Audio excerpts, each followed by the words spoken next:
Friends, welcome to the Java tutorial. और आज हम बात करने वाले थ्रेड के बारे में। Thread is a small part of the process use to achieve the multitasking. तो हमें पता ही है कि मल्टीटास्किंग क्या होता है, कि मल्टीपल टास्क को हम साइमल्टेनियसली हमारे ऑपरेटिंग सिस्टम के ऊपर काम करता है। तो चलिए इसे डिटेल में डिस्कस कर लेते हैं कि जैसे हम कोई भी अगर सॉफ्टवेयर यूज कर लेते हैं, तो ये जो सॉफ्टवेयर है एक ऑपरेटिंग सिस्टम के ऊपर चलता है, और ऑपरेटिंग सिस्टम जो है वो एक हार्डवेयर के ऊपर चलता है। करेक्ट। मतलब हमारे एक ऑपरेटिंग सिस्टम के अंदर मल्टीपल सॉफ्टवेयर इंस्टॉल हो सकते हैं। जैसे कि मैं यहाँ पे लिख दूँ सॉफ्टवेयर 1, सॉफ्टवेयर 2, सॉफ्टवेयर 3।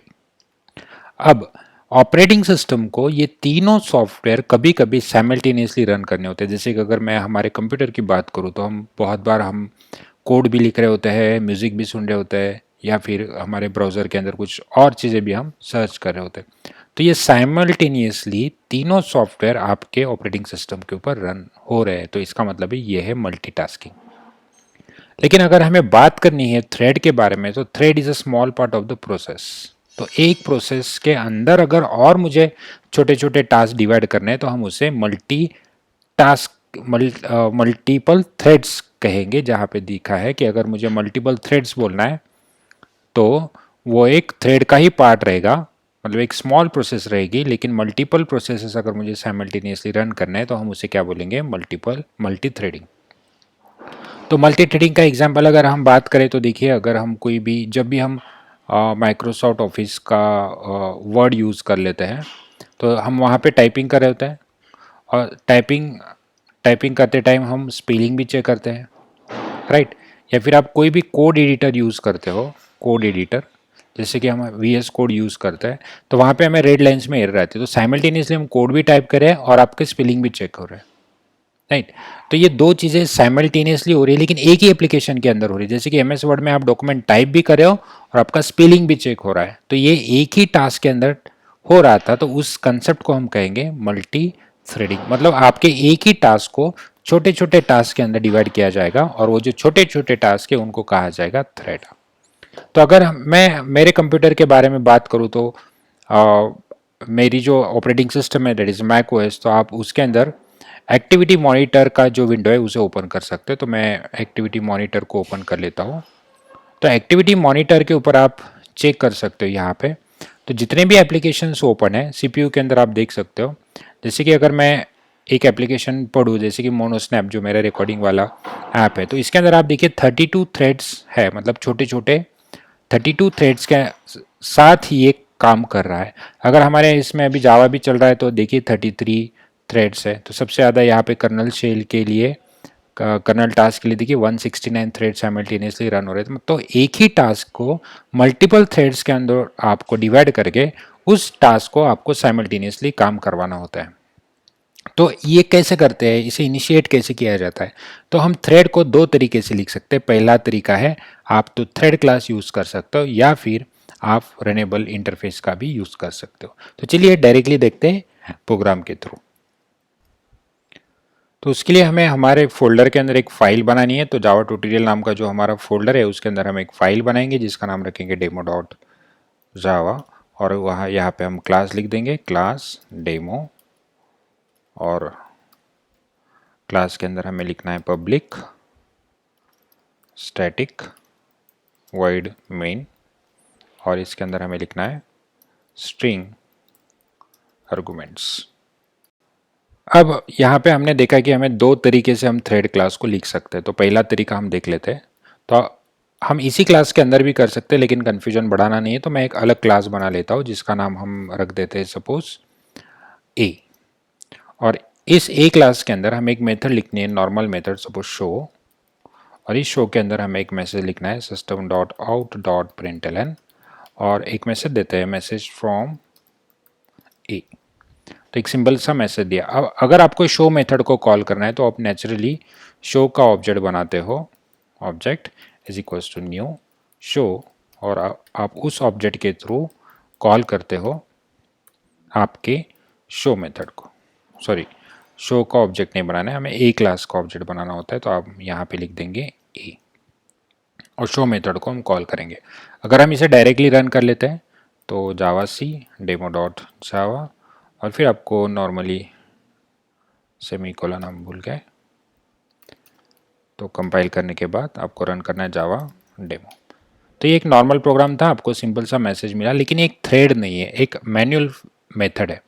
जैसे कि अगर इसे ही मुझे थ्रेड बनाना है तो आपके जो मेथड का नाम है वो लिखना पड़ेगा रन। तो जैसे आप इसे रन लिखोगे तो ऑटोमेटिकली ये थ्रेड बन गए, लेकिन आप इसे डायरेक्टली कॉल नहीं कर सकते हो। आपको रन मेथड लिखने के लिए जो आपका क्लास है उसे लिखना पड़ेगा एक्सटेंड्स और प्रीडिफाइंड क्लास है थ्रेड। मतलब इस क्लास के अंदर से आप लोग थ्रेड को इनिशिएट करने वाले हो, और यहाँ पे आपको जो मेथड है, आपका जो भी थ्रेड क्रिएट करना है उस मेथड को नाम देना है रन। और यहाँ पे कॉल करते टाइम आपको रन नाम से अगर मेथड कॉल कर दिया आपने तो ये एक नॉर्मल कॉलिंग होगी मेथड की, लेकिन आपको साइमल्टेनियसली बहुत सारे थ्रेड्स के साथ उसे इनिशिएट करना होता है। तो कॉल करते टाइम आपको यहाँ पे लिखना होता है स्टार्ट। तो देखिए यहाँ पे नाम दिया हमने रन, लेकिन कॉल करते टाइम हमने रन यूज़ नहीं किया, हमने स्टार्ट किया। मतलब ये थ्रेड ऑटोमेटिकली स्टार्ट हो जाएगी जैसे ही आप उसे स्टार्ट बोल दोगे तब। तो इस प्रोग्राम में आपको समझ में नहीं आएगा कि एक्चुअली हो क्या रहा है, ये सेम ही आपको आउटपुट देगा। तो यहाँ पे हमें कुछ एरर दे रहा है कि error run is can not be implemented run in the runnable void. Okay, तो आपको यहाँ पे लिखना पड़ेगा पब्लिक वॉइड। वो जो एरर हमें मिली थी वो मिली थी क्योंकि ये मेथड को हमें पब्लिक लिखना पड़ेगा। तो कंपाइल करेंगे जावा सी डेमो डॉट जावा। तो यहाँ पे देख सकते हो कंपाइल हो चुका है और डेमो। तो जैसे ये नॉर्मल मैसेज प्रिंट कर रहा है तो आपको समझ में नहीं आएगा कि ये एक नॉर्मल मेथड है या थ्रेड है। अब उसे समझने के लिए हम क्या करेंगे, हम और एक क्लास डिफाइन कर लेते। तो मैं सेम एक क्लास डिफाइन कर लेता हूँ जिसका नाम बी रहेगा। वो भी एक थ्रेड क्लास को एक्सटेंड करेगा और उसके अंदर एक मेथड है रन, और हमें जो मैसेज प्रिंट करना है वो कर देंगे हम बी को। अब यहाँ पे जब हम दूसरा क्लास यूज़ कर रहे हैं तो बी का भी एक ऑब्जेक्ट बना लेते हैं, is equals to new object two b, और लिख देंगे ऑब्जेक्ट टू डॉट स्टार्ट, क्योंकि आपको थ्रेड के रन मेथड को अगर कॉल करना है तो डायरेक्टली स्टार्ट लिखना होता है। तो अगर हम इसे कंपाइल कर लेते हैं, हमने कंपाइल किया, रन किया, तो आप देख सकते हो कि पहले ए का मैसेज प्रिंट हो रहा है फिर बी का। तो ये साइमल्टेनियसली रन हो रहा है या नहीं हो रहा है, तो हम इतने छोटे प्रोसेस के लिए हमें समझ में नहीं आएगा, राइट। तो उसे समझने के लिए हम थोड़ा कुछ मॉडिफिकेशन करते हैं। तो ये जो मैसेज है हम एक लूप के अंदर डाल देते हैं।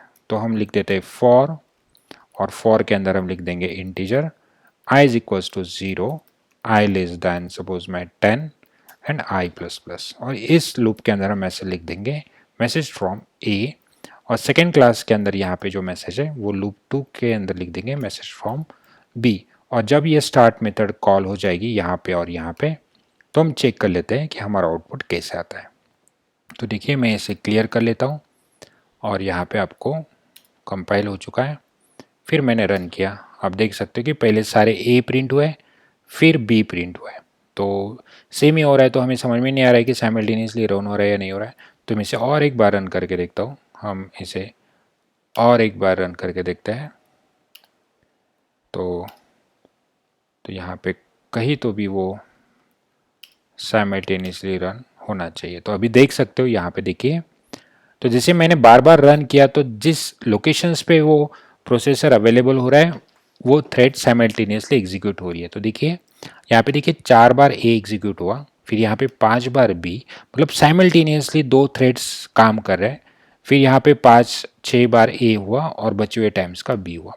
ज़रूरी नहीं कि आपके थ्रेड्स का आउटपुट सेम ही आएगा हर बार। देखिए जैसे मैं हर बार रन करता हूँ तो आपके यहाँ पे देखिए सारे ए के थ्रेड्स रन हो गए, फिर बी के थ्रेड्स रन हो गए। फिर अगर हम रन करेंगे अल्टरनेटिवली तो हमें हर बार अलग अलग आउटपुट मिलेगा, क्योंकि दोनों थ्रेड्स साइमल्टेनियसली काम कर रहे हैं। तो ये एक तरीका है, आपको एक क्लास के अंदर एक्सटेंड करना होता है थ्रेड क्लास को, और फिर उसके अंदर आपको एक रन मेथड लिखनी है, आपका टास्क असाइन करना है, और उसे कॉल करने के लिए ऑब्जेक्ट बना के स्टार्ट मेथड को कॉल करना है। तो ये जो थ्रेड है वो ऑटोमेटिकली इनिशिएट होती है। आपके पास अगर मल्टीपल थ्रेड्स है तो वो भी साइमल्टेनियसली इनिशिएट हो जाती है। तो ये है एक तरीका। अब इस तरीके से अगर आपको नहीं करना है, आपको, क्योंकि आपके प्रोग्राम के अंदर जैसे क्लास ए को किसी और क्लास ने एक्सटेंड करके रखा है और क्लास को एक्सटेंड किया है आपने, तो अब थ्रेड को भी एक्सटेंड नहीं कर सकते क्योंकि मल्टीपल इनहेरिटेंस तो अलाउड नहीं है। तो उसीलिए प्रोविजन दिया गया है कि अगर आप थ्रेड लिखना भी चाहते हो तो आपको जो क्लास है उसे लिखना पड़ेगा इम्प्लीमेंट्स रनेबल इंटरफेस। तो एक रनेबल नाम का प्री डिफाइंड इंटरफेस है, तो वो आपके क्लास में इम्प्लीमेंट हो जाएगा और आपको आपकी रन मेथड की बॉडी लिखनी पड़ेगी। सेम यहाँ पे जो एक मेथड है हम थ्रेड के थ्रू करते हैं और ए का जो ऑब्जेक्ट है वो हम रनेबल के थ्रू करते हैं। तो बी के लिए कोई प्रोसीजर चेंज नहीं होगी क्योंकि इसके लिए हमने थ्रेड रखा है। प्रोसीजर चेंज होगी ए के लिए क्योंकि ए के लिए हमने रनेबल यूज़ किया है। तो आपको यहाँ पे देखिए एनी हाउ थ्रेड क्लास लगने वाला है, तो आपको एक थ्रेड क्लास का ऑब्जेक्ट बनाना पड़ेगा। Thread new thread. अब आपका जो क्लास है ए का जो ऑब्जेक्ट है ऑब्जेक्ट नाम से हमने बनाया वो थ्रेड के लिए काम करने वाला है। तो ये जो ऑब्जेक्ट है आपको पास करना है थ्रेड के अंदर। अब ये जो टी नाम का ऑब्जेक्ट बना है वो टी यानी थ्रेड कॉल करेगा स्टार्ट मेथड को ए के। ठीक है, देखिए जब हम थ्रेड क्लास एक्सटेंड करें तो नॉर्मल उस क्लास का ऑब्जेक्ट बनाओ, स्टार्ट मेथड को कॉल करो।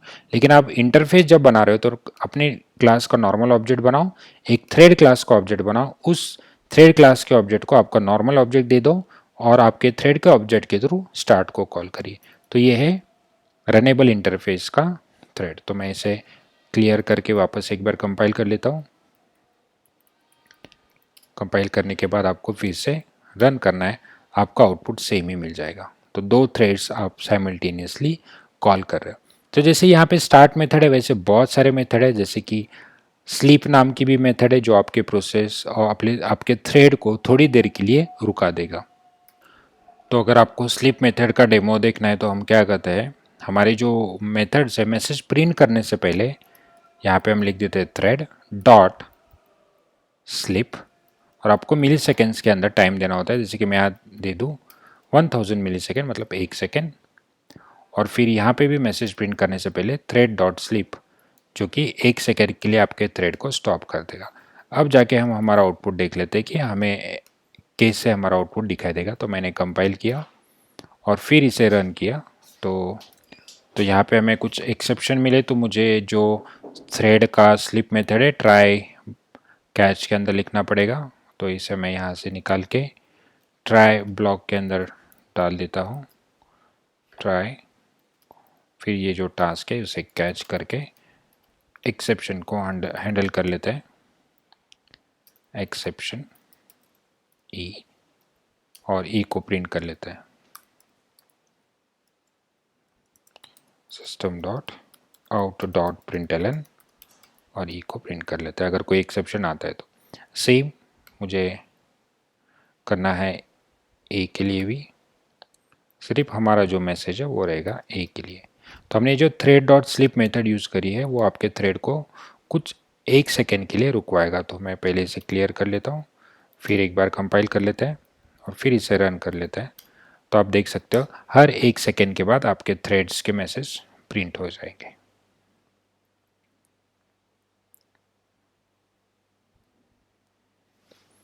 तो ये था थ्रेड और थ्रेड के कुछ मेथड्स। आप थ्रेड्स को प्रायोरिटी भी दे सकते हैं और बहुत सारी चीज़ें आप थ्रेड के थ्रू कर सकते हैं। ये इनका यूज जनरली गेमिंग एप्लीकेशंस में बहुत सारा होता है क्योंकि मल्टीपल प्लेयर्स है, मल्टीपल प्लेयर्स के अलग अलग मोमेंट्स होते हैं, अलग अलग एक्शंस उन्हें करने पड़ते हैं। तो वहाँ पे थ्रेड्स का बहुत ज़्यादा यूज़ होता है। आपके ऑपरेटिंग सिस्टम के अंदर भी मल्टीपल टास्क है, हर टास्क के अंदर और भी माइक्रो लेवल के टास्क होंगे, उनको मैनेज करने के लिए हमें थ्रेड का यूज़ करना होता है। तो मिलते हैं नेक्स्ट वीडियो के अंदर।